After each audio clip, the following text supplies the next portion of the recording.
Jerusalem Post. Jewish Universalist identity is in danger.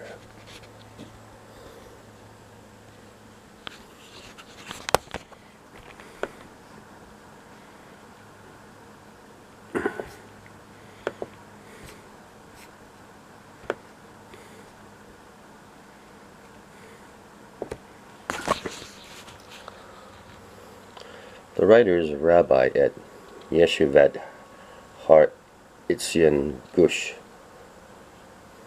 whatever these words are.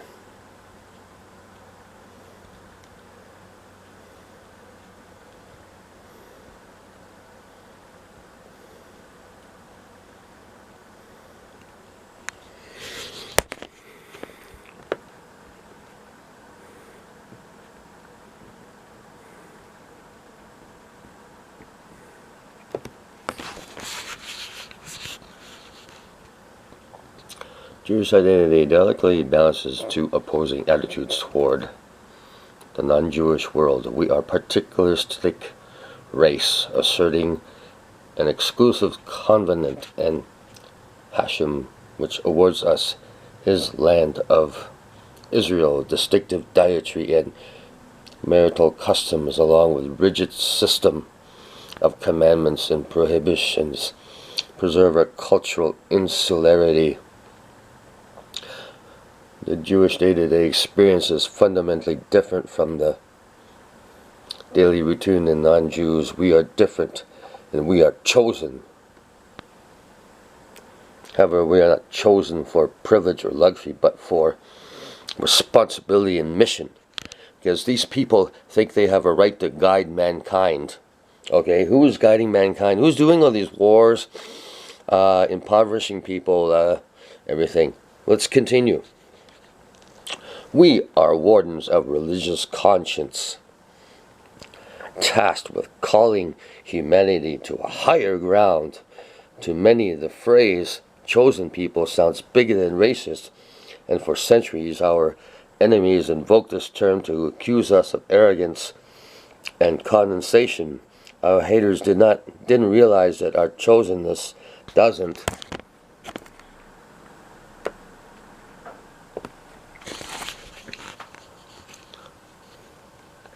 entitle us, but obligates us. So obligated to guide mankind. The Talmud considers a hypothetical scenario whereby a divine commandment applies only to a Gentile but not to a Jew. Prior to Sinai, God had delivered numerous commandments to a non-Jewish world, some of which weren't reissued at Sinai. Perhaps these pre-Sinai injunctions apply only to Gentiles. The Talmud patently rejects this notion, as it is inconceivable for Jews to have fewer commandments than Gentiles, as we are tended to showcase the nobility of godlike life. We possess more commandments than Gentiles, not fewer. We model 613 so that humanity one day will appreciate the value of the 7 Noahide laws, which we're going to force upon them.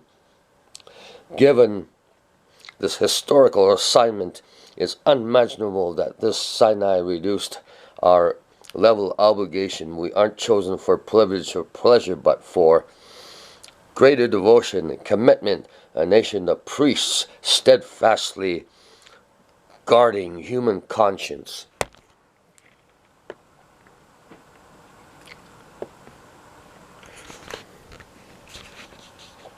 Ideally, Judaism blends nationalistic and universal experiences, while our daily routines are particularistic. Our mission is global. Our rituals and customs and lifestyles are distinctive. Their mission is global. New World Order. And we're looking, if we neglect our religious commitments and corrupt our moral integrity, we are no longer priestly. Oh, yeah, you guys are so holy. And our message expires However, if we ignore our duty to inspire humanity, we betray the very reason for which we were chosen. We're both internationalist and externalist, insular and outward looking.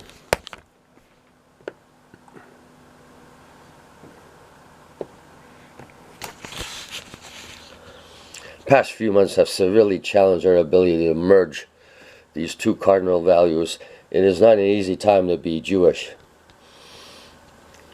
On October 7th, we were brutally attacked by barbaric murderers who astonishingly received political support from much of the Arab world. Anti-Semites across the globe came out of the woodwork supporting the rape and murder and mutilation of Jews.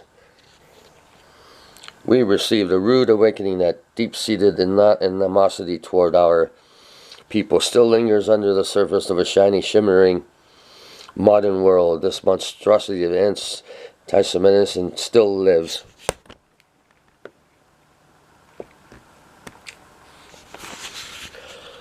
More recently, our people and our nation were publicly tried for genocidal crimes in the kangaroo court.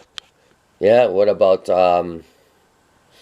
Harvey Weinstein? What about Jeffrey Epstein, huh? Those are your fucking holy people.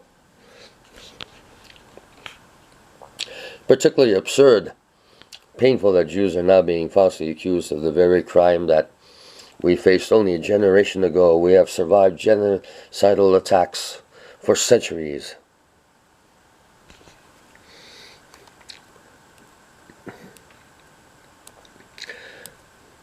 And we'll go on, we'll skip here. You can read the whole article.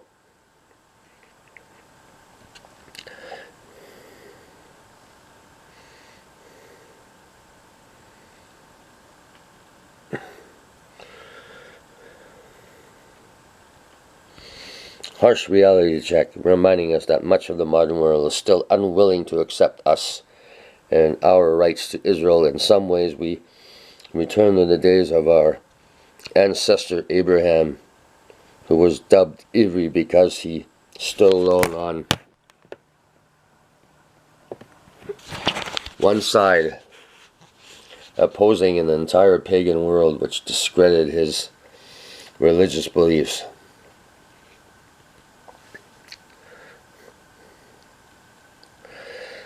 The eruption in hatred and opposition has shocked many Jews of strong universalist orientation. Many who reside outside of Israel.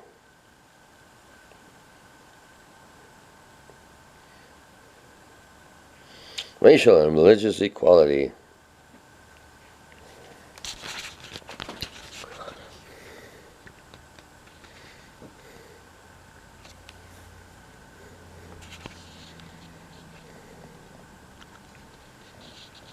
Let's go.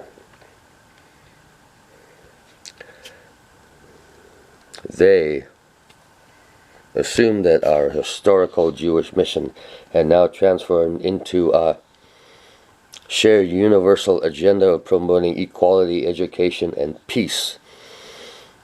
The Jewish mission had now been conflated with a broader modern movement in which Jew and Gentile were equal partners. We could trust our new Gentile partners in this great mission of Tikkun Olam, preparing the world to protect Jews against hate and violence. The hatred and antagonism of the past few months have revealed that Jews are not always seen as equal partners crusading for common.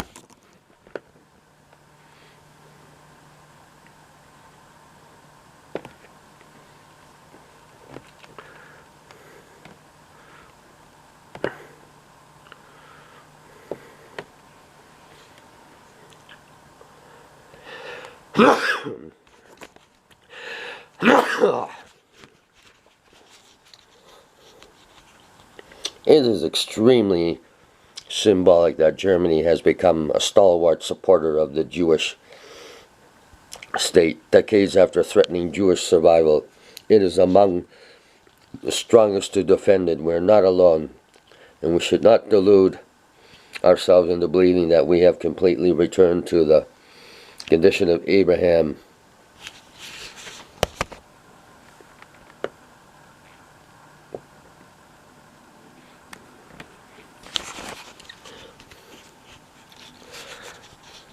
In our utopia, only the wicked are removed from God's earth, but most civilized and upright human beings enjoy prosperity, even without converting to Judaism. We are the only religion that doesn't believe in a messianic conversion of all humanity to our own religion.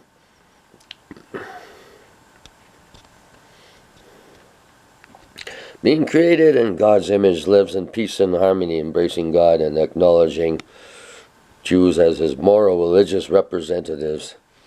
Don't let the haters turn us into haters. It's bad enough though they murder our people.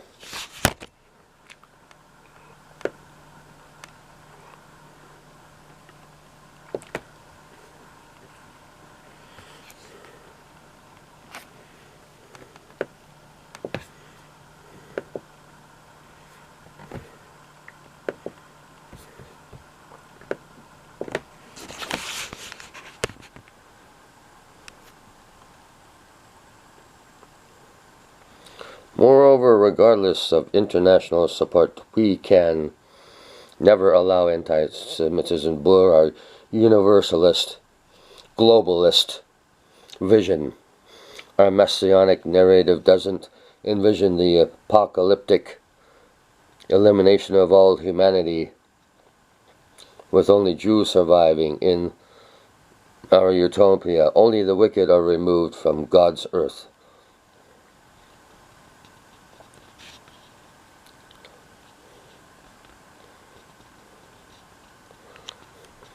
There you have it.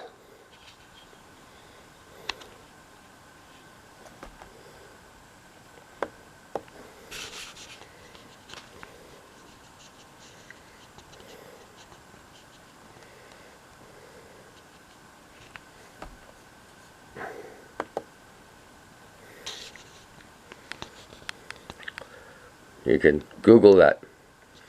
So they have a right to rule the world. They have a right to do whatever they want with us, and to the animals, to the trees, to Gaia. There is no God. Get it out.